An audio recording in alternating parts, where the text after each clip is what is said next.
Alright, everybody. It's time to have a 10.2 spoon clanking discussion. Number one, did you see the hit piece by the media about YouTubers? How YouTube radicalizes people into being the far right? Because common sense is just radical. I'm not really even sure how to address that. I mean, it's just kind of stupid and funny all at the same time. We know that the mainstream media is dying because they suck, and they're a bunch of liars, and they have an extreme agenda, and they're really mad that they don't have the monopoly over our minds like they used to. And that's okay. That's just the way life goes, you know. Every piece of shit is always exposed. Let's see, another one. This whole Kavanaugh fiasco. Well, the Republicans once again have failed us.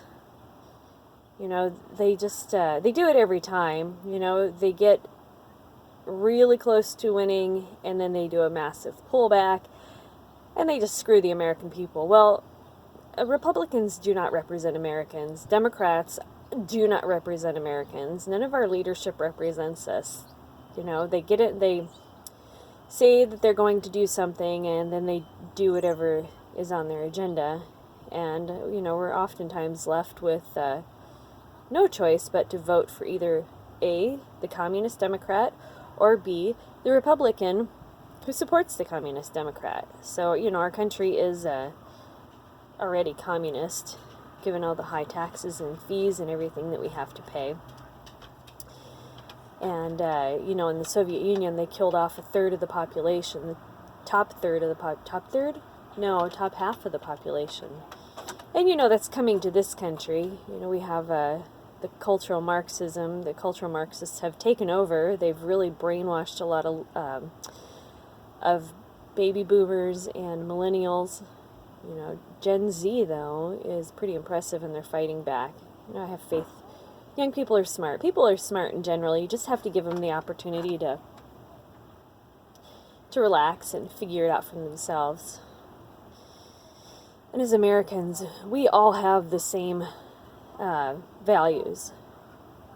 Just because somebody wants to be a Democrat and somebody thinks that, you know, we need to help poor people, that doesn't mean that they're not Americans. It doesn't mean that they don't have values. By the same token, just because somebody doesn't support abortion and somebody who doesn't think that we should support every single person from overseas who's poor and struggling, whatever, that doesn't make those people monsters either. We're all Americans. We all have the same values. And our values is what built this country, you know. And unfortunately, you know, I think we're at the end of our peacetime where we could be peaceful. And our government is against us. And I think the government really screwed up when they, you know, just their agenda that's like anti-republic, I guess you could say. Because what they did, you know, we have our hierarchy of law enforcement. You know, we have our local police officers, and they're not going to fall in lockstep with whatever federal agenda is going on. Then we have our military, and people retire by the time they're, what, like 40 to 50, something like that. These people have a lot of fighting skills, and they're not going to fall in lockstep with the federal government. So, you know, it's the people against the federal government right now. And, you know, there's nothing that we can do to replace the leadership. We can vote Republican, we can vote Democrat, we can vote whatever, but, you know, the people who run for office have that, it's corrupt. You know, the people chosen for those positions just really don't, let's see, those people chosen for those positions are chosen out of a select group of people to maintain the agenda. There's no way that the average Joe or Jane American can break into that. So it's a really tough choice. You know, we're at the end of our civilization right now, and you know, it's not going to like burst into flames all of a sudden. It's just a slow decline. And you know, and then the group with the tightest, let's see, the most cohesive and ruthless group will come into power. We've seen that in the Middle East. You know, we see that everywhere in the world. Just open up a history book.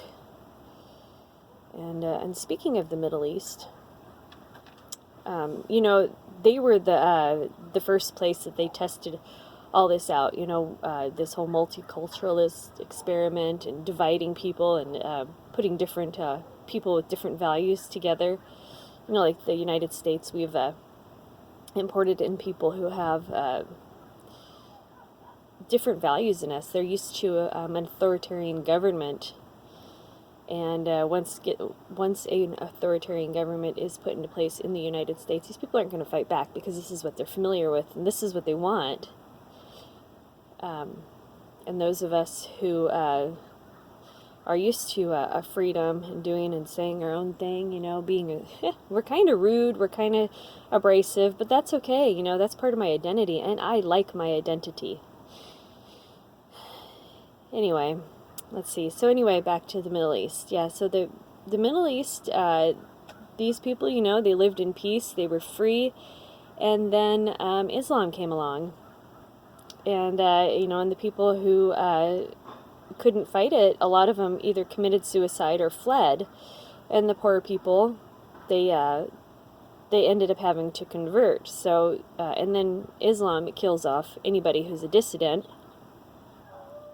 And that's what we've got coming to this country. Not necessarily going to be Islam, but it's going to be anybody who speaks out against this authoritarian agenda. We're really in big trouble. So we have some serious choices to make. I don't really know if we can fight back. If we do fight back, it's probably too late. And if we did fight back, what would we do? And how would, you know, we're just not a cohesive, ruthless group. That's the unfortunate thing. You know, we're in big trouble. So we have to plan accordingly. All right, Mayo Lady out. Peace.